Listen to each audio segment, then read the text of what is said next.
এই দেখেন রাস্তার পাশেই এখানে আপনার সব থেকে কম দামি মানে ফেলে দেয়া গাইড নিয়ে বসছে, ওই সাইডে নাই। তা আমার কথা হলো যে এত খারাপ মাল নিয়ে তো আপনার বসার দরকার নাই। যে তুরঘাট, হ্যাঁ তুরঘাটা, বুরঘাটা, কালকিনি মাদারীপুর, হ্যাঁ বুরঘাটা। তো আমার কথা হলো যে এত খারাপ মাল নিয়ে তো বসার দরকার নেই, আপনি আরও কোয়ালিটি মাল নিয়ে বসেন। এ মালের তো কোনো কোয়ালিটি কিছু নাই। একটু দামি ভালো মাল নিয়ে বসলে এই অঞ্চলটাতে প্রচুর কর্মজীবী এবং প্রচুর আপনার কর্মজীবী মানুষ। এখানে গাইডের ব্যবসা ছেলেদের খুব ভালো হবে, ছেলেদের গাইডের ব্যবসা, ঠিক আছে।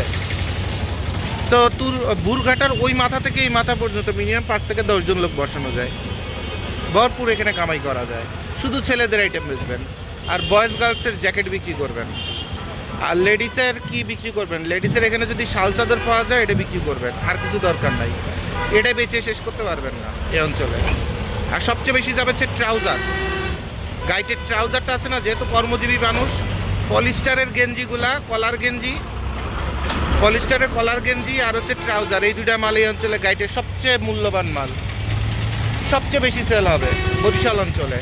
মাথায় রাখবেন, এই এলাকার ভাই ব্রাদারে বলে দিলাম।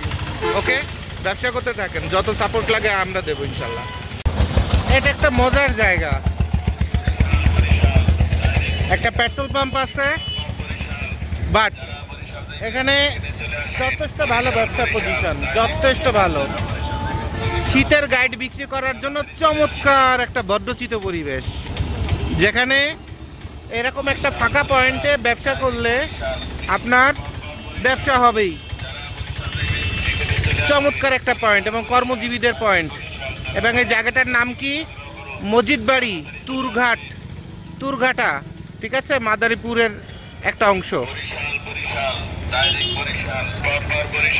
দেখতে পাচ্ছেন জায়গাটা, পেট্রোল পাম্পের ঠিক অপোজিটে। এই পেট্রোল পাম্পের এই গেটের সামনে এখানে কোনো জায়গায়ও যদি টুকটাক করে যদি মাল বেচেন, এখানে আপনার মিনিমাম 4 থেকে 5টা খালি লোক বসানো যাবে।